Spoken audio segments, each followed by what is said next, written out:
अस्सलाम वालेकुम।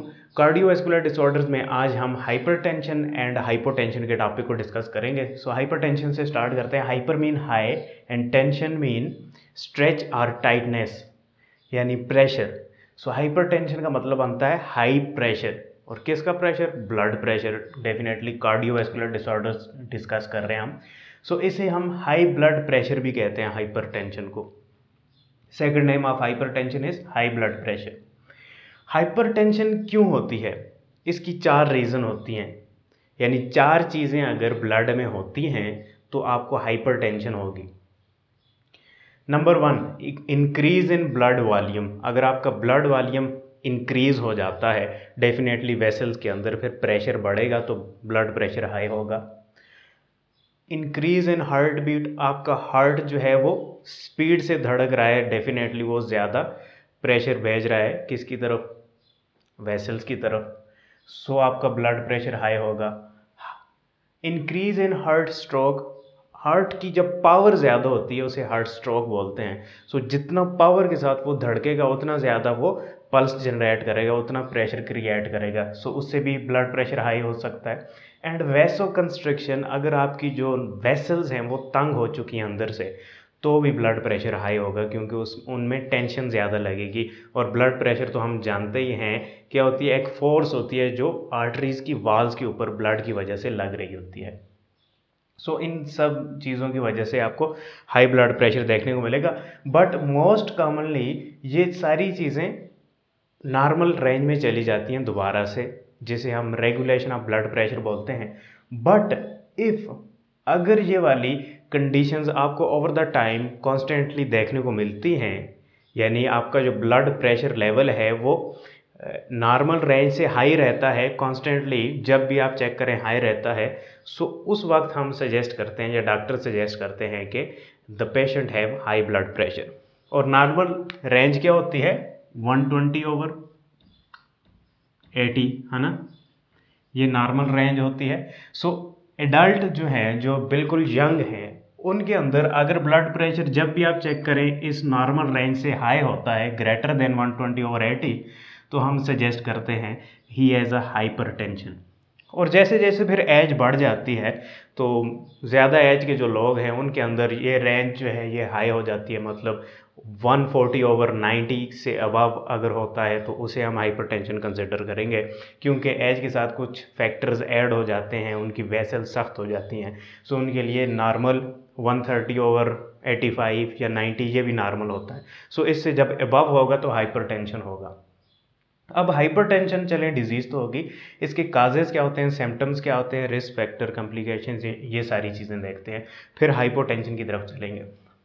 काजेज़ में सबसे पहले तो हम देखते हैं हाइपरटेंशन की 2 टाइप्स होती हैं, एक प्राइमरी हाइपरटेंशन होती है और एक सेकेंडरी हाइपरटेंशन। प्राइमरी हाइपरटेंशन ऐसी डिसऑर्डर है, ऐसी टाइप की हाइपरटेंशन है जिसका काज अननोन होता है। सो मैं यहाँ पर लिख लेता हूँ, काज अननोन, यानी किसी भी काज के बगैर हाइपरटेंशन हो जाती है, उसे प्राइमरी हाइपरटेंशन बोलते हैं। एंड सेकेंडरी हाइपरटेंशन जिसका कोई काज हो, जैसे अगर आपके किडनी ठीक तरीके से फंक्शन नहीं कर रहे, सो उस वजह से एक्यूमुलेशन ऑफ, ज़ाहिरी बात है, एक्सक्रीशन ऑफ वेस्ट मटेरियल नहीं हो रही तो ब्लड वॉल्यूम इंक्रीज हो रहा है, तो ये एक काज आ गया, किडनी की वजह से आपका ब्लड प्रेशर हाई हो रहा है। या फिर थायराइड ग्लैंड अगर ठीक तरीके से काम नहीं कर रहा, या हाइपरथायराइडिज्म आपको हो चुका है, बहुत ज़्यादा मेटाबॉलिज्म हो रही है आपकी बॉडी के अंदर, उससे हाई ब्लड प्रेशर हो सकता है। CHD कॉन्जेनिटल हार्ट डिजीज़ आपको कोई हुई भी है जिसकी वजह से आपकी जो हार्ट की वेसल्स हैं वो तंग हो चुकी हैं, ये डिजीज़ हम डिस्कस कर चुके हैं, तो ये काज हो सकता है हाइपरटेंशन का। एंड सर्टन मेडिकेशन, कुछ मेडिकेशंस आपने ऐसी ली जिसकी वजह से डेफिनेटली फिर हाइपरटेंशन की शिकायत हो सकती है। सिम्टम्स की अगर हम बात करें तो कॉमनली हाइपरटेंशन का कोई सिम्टम नहीं होता, मोस्टली मतलब हाई ब्लड प्रेशर चल रहा है लेकिन आपको कोई सिम्टम्स जाहिर नहीं हो रहा। बट सवियर केसेस में क्या होता है, कुछ सिम्टम्स सामने आना शुरू होते हैं, जैसे कि सवियर हेडेक, बहुत ज़्यादा सर दर्द होता है, शॉर्टनेस ऑफ ब्रेथ, सांस में दुश्वारी हो जाती है, कन्फ्यूजन वगैरह वाली फीलिंग आती हैं, विजन प्रॉब्लम, नज़र ठीक से नहीं आ रहा होता, चक्कर वगैरह आते रहते हैं, नोज़ ब्लीड, नाक से खून आना, ये सारी अलामात हैं। तो अगर ये अलामात आती हैं तो you have to test blood pressure check करवाना चाहिए और फिर उसकी काज की तरफ जाना चाहिए कि ये वाले सिम्टम्स आया कि ब्लड प्रेशर की वजह से आ रहे हैं। 2-3 बार चेक किया तो अगर आपको कॉन्स्टेंटली हाई ब्लड प्रेशर की शिकायत आ रही है तो definitely you have hypertension. Risk factor ऐसे कौन से फैक्टर्स हैं जो हाइपरटेंशन को स्टिमुलेट करते हैं, इंक्रीज करने में हेल्पफुल होते हैं। सो एज एक तो रिस्क फैक्टर है, जैसे आप एज होते हैं आपकी वेसल्स वगैरह रिजिड होती जाती हैं, उससे ब्लड प्रेशर हाई होता है। रेस फैमिली जेनेटिकल होता है, कुछ फैमिलीज़ के अंदर ये डिजीज़ चली आ रही होती है, कुछ रेसेस के अंदर। ओबेसिटी, जाहिर बात है आप जब वेट गेन करते हैं ब्लड वॉल्यूम जो है इंक्रीज़ हो रहा होता है या फिर ब्लड की डिमांड ज़्यादा हो जाती है, सो आपके हार्ट को ज़्यादा काम करना पड़ता है जिसकी वजह से ब्लड प्रेशर हाई हो रहा है। मोर साल्ट कंजम्पशन, अगर आप ज़्यादा साल्टी फूड वगैरह खाते हैं तो उससे भी ब्लड प्रेशर हाई होता है। उसकी रीज़न क्या होती है कि साल्ट जो होता है आपकी ब्लड वेसल्स के अंदर वाटर को रिटेन रखता है, वाटर को एब्जॉर्ब किया होता है, और वाटर ज़्यादा होगा तो ब्लड वॉल्यूम ज़्यादा होगा, ब्लड वॉल्यूम ज़्यादा होगा तो हमने कहा हाइपरटेंशन की शिकायत होगी। अल्कोहल एब्यूज़ एंड स्ट्रेस, ये भी फैक्टर्स हैं ब्लड प्रेशर को राइज करने के लिए। कॉम्प्लिकेशंस की अगर हम बात करें तो हाई ब्लड प्रेशर की वजह से आपकी जो वेसल्स हैं वो डैमेज हो सकती हैं, हेमोरेजिक हो सकते हैं, यानी ब्लड वेसल्स रप्चर हो सकती हैं, खून वहाँ से बाहर आ सकता है, ब्रेन हेमरेज हो सकता है। एथेरोस्क्लेरोसिस की कंडीशन हमने देखी और इसके फिर हमने फैक्टर्स देखे जिसकी वजह से हार्ट अटैक, स्ट्रोक वगैरह ये सारी चीज़ें हो सकती हैं। सो हाई ब्लड प्रेशर डेफिनेटली एक सीरियस डिसऑर्डर है। ट्रीटमेंट की अगर हम बात करें तो एक्सरसाइज बहुत बेस्ट ट्रीटमेंट है, क्योंकि एक्सरसाइज के ज़रिए आपकी जो वेसल्स हैं वो ओपन होना, स्ट्रेची हो जाती हैं, बार बार ब्लड तेज़ी से फ्लो करता है, उससे आपकी नीड्स जब ज़्यादा होती है, और बाकी भी बहुत ज़्यादा फ़ायदे हैं एक्सरसाइज के। स्ट्रेस रिडक्शन, स्ट्रेस को कम किया जाए, डेफिनेटली आपकी फूड हैबिट्स स्ट्रेस के साथ बड़ी रिलेट करती हैं। डाइट बहुत ज़्यादा इंपॉर्टेंट फैक्टर है, साल्टी डाइट आपने नहीं खानी और आपने वेजिटेबल्स और फ्रूट ज़्यादा खाने हैं। मेडिकेशन वगैरह आ जाती हैं ब्लड प्रेशर को लो करने के लिए, एंड रिड्यूस साल्ट इंटेक्ट, और आपने साल्ट जो है वो कम यूज़ करना है। ये आ गई हाइपरटेंशन। अब हम देखते हैं हाइपोटेंशन। हाइपरटेंशन का रिवर्स कर लो हाइपोटेंशन तो डेफिनेटली आपके लिए बड़ा आसान हो जाएगा। Hypo mean low and tension mean low blood pressure, हम इसे कह सकते हैं। ये क्यों होगा? वही 4 फैक्टर्स हैं। अगर ब्लड वॉल्यूम कम हो जाता है तो आपको हाइपोटेंशन होगा, अगर हार्ट बीट कम हो जाती है तो हाइपोटेंशन होगा, हार्ट स्ट्रोक कम हो जाता है, हार्ट की पावर कम हो जाती है तो हाइपोटेंशन की शिकायत होगी, एंड वैसोडायलेशन, जब आपकी वेसल्स बहुत ओपन हो जाती हैं तो हाइपोटेंशन की शिकायत हो सकती है।